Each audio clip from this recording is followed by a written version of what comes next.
इंदापूरमधील नेते हर्षवर्धन पाटील यांच्या घर वापसीची चर्चा सुरू झाली आहे।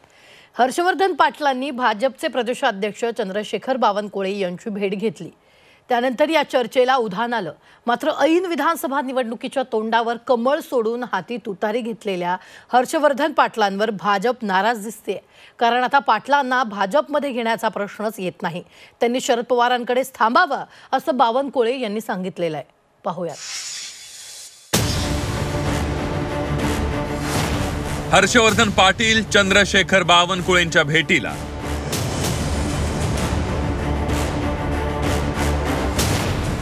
हर्षवर्धन पाटलांच्या घर वापसीच्या चर्चा।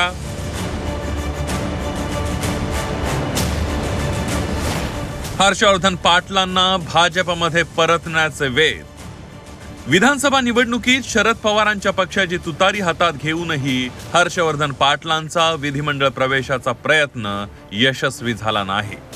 इंदापुरातून पुन्हा एकदा दारुण पराभव झाल्यानंतर तेल गेलं आणि तुपही गेलं अशी राजकीय अवस्था हर्षवर्धन पाटलांची झाली आहे। अशातच हर्षवर्धन पाटलांनी भाजप प्रदेशाध्यक्ष चंद्रशेखर बावनकुळेंची भेट घेतली। या भेटीमुळे हर्षवर्धन पाटील भाजपमध्ये घरवापसी करणार का अशी चर्चा सुरू झाली आहे। हर्षवर्धन पाटलांनी मात्र मतदारसंघातल्या महसूल सुनावणीसाठी भेटल्याचं सांगितलं। आमच्या मतदारसंघातलं एक हिअरिंगचं काम होतं आणि ते हिअरिंगचं काम माननीय महसूल मंत्री बावनकुळे साहेबांच्याकडे होतं। माझ्यावर काही कार्यकर्ते पण आलेले आहेत, कारण बरेच दिवस झालं ते हिअरिंग होत नाही आणि ती ऑर्डर होत नाही, म्हणून ते पत्र देण्यासाठी आणि ती हिअरिंग लावण्यासाठी म्हणून त्यांना भेटायला आलो।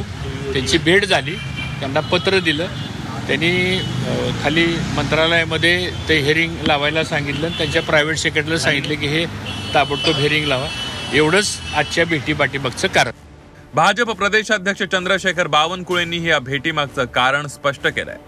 हर्षवर्धन पाटलांना भाजपमध्ये घेणार नसल्याचं बावनकुळेंनी सांगितलं। हर्षवर्धन पाटलांनी शरद पवारांसोबतच राहावं असा सल्लाही त्यांनी दिलाय। त्यांच्या एका इंदापूरच्या संस्थेच्या एका कायदेशीर करण्याच्या प्रकरणामध्ये म्हणजे त्यांचा जे काही एक संस्था आहे त्याच्यात काही अडचणी निर्माण झाल्या, त्याकरता महसूल खात्याकडे काही नसती आहे, त्याकरता ते माझ्याकडे आले होते। कुठली राजकीय चर्चा झाली नाही आणि राजकीय चर्चेचा प्रश्न उठत नाही, कारण ते आता शरद पवार साहेबांकडे गेले आहे। भारतीय जनता पार्टींना त्यांना भाजपमध्ये घेण्याचा काही प्रश्नच येत नाही, ते आता शरद पवार साहेबांकडे आहे, त्यामुळे तिकडंच त्यांनी थांबलेलं बरं। सत्तेची सावली नसल्यानं अनेक राजकीय नेत्यांची कोंडी झाली आहे। हर्षवर्धन पाटील 2014 पासून विधिमंडळाची पायरी चढली नाहीये। पवारांकडे गेल्यास विधिमंडळाची वाट सुकर होईल असं त्यांना वाटलं होतं, पण तो प्रयोगही फसल्यानं आता हर्षवर्धन पाटील पुन्हा भाजपकडे परत जाण्यासाठी इच्छुक असल्याचं सांगण्यात येत आहे। पण भाजपनं मात्र त्यांच्यासाठी दरवाजे बंद असल्याचं सांगितल्यानं पाटलांची अवस्था बिकट झाल्याची परिस्थिती आहे। ओम देशमुख, झी 24 तास, मुंबई।